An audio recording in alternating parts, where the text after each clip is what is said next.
The $24 million water fix. It's been a few days since the city of Livingston hosted water, garbage, and sewer rate workshops in English, Spanish, and Punjabi. Attendance was poor at best, either because folks didn't know about the workshops, figured they'd just talk to their preferred council member, or for some other reason I can only guess at. There is supposed to be a special meeting of the City Council sometime in the next few days to start the official Proposition 218 process.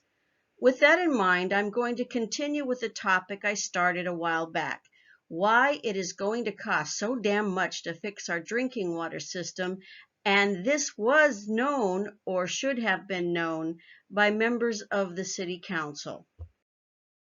In a previous video, I mused about how I have heard repeatedly over the years how our water meets Title 22 drinking water standards, so there is nothing really to worry about. But there was a particularly nasty chemical in Livingston's water that had been left out of most of the conversations over the years. And that big but is a chemical called TCP-123.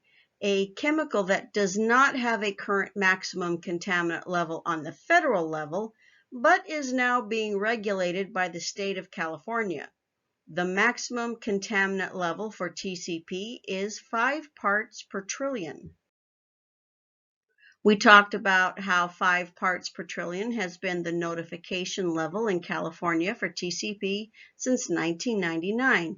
And how the public needed to be notified about the contaminant level in drinking water when TCP reached that level. We also talked about the state's response level, the level of contamination at which the state of California said a well should be removed from service because of a potential threat to public health, and how a July 2013 report by Kennedy Jenks stated some of Livingston's wells were producing water with TCP levels above the response level.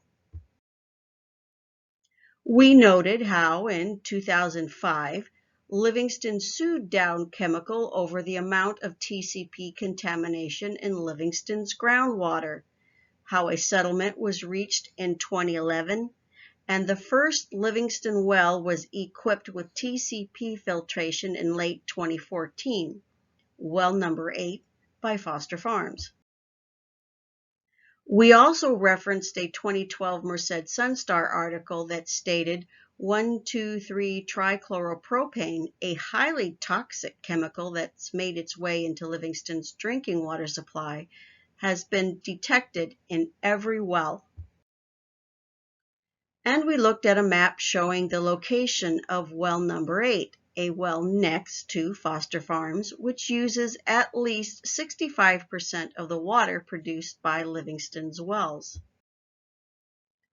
Now, I want to point out this copy of the Memorandum of Understanding between the city and Foster Farms. The subject of the memorandum was Foster Farms' intention to loan money to the city of Livingston to design, install, operate, and maintain a TCP treatment system at well number 8. It also states that Foster Farms would release the city from any TCP-related claims. This leads me to believe that there was at least some concern at the time about the possible negative impact of TCP in Livingston's groundwater, either because of health concerns in general or from the marketing perspective of Foster Farms. This is from a copy of a 2006 meeting minutes that I obtained a few years back. It shows who was on the council when the MOU with Foster Farms was drafted. It stands to reason that everyone on the council at the time had to be aware of how sensitive the issue of TCP in the water a poultry plant was using could be, and the potential for a public relations nightmare if that got out. As further evidence that members of councils past had to be aware TCP would eventually need to be dealt with, let's look at some excerpts from the 2007 Annual Water Quality Report, which was released in May 2008. I happen to find it still up on the city's website. Two things I want to point out here. It shows the TCP notification level of 5 parts per trillion, and the detected level at the time was 320 parts per trillion. We have seen that since at least 2006, there was concern about the amount of TCP in Livingston's groundwater. Now let's flash forward and look at the 2016 Annual Water Quality Report.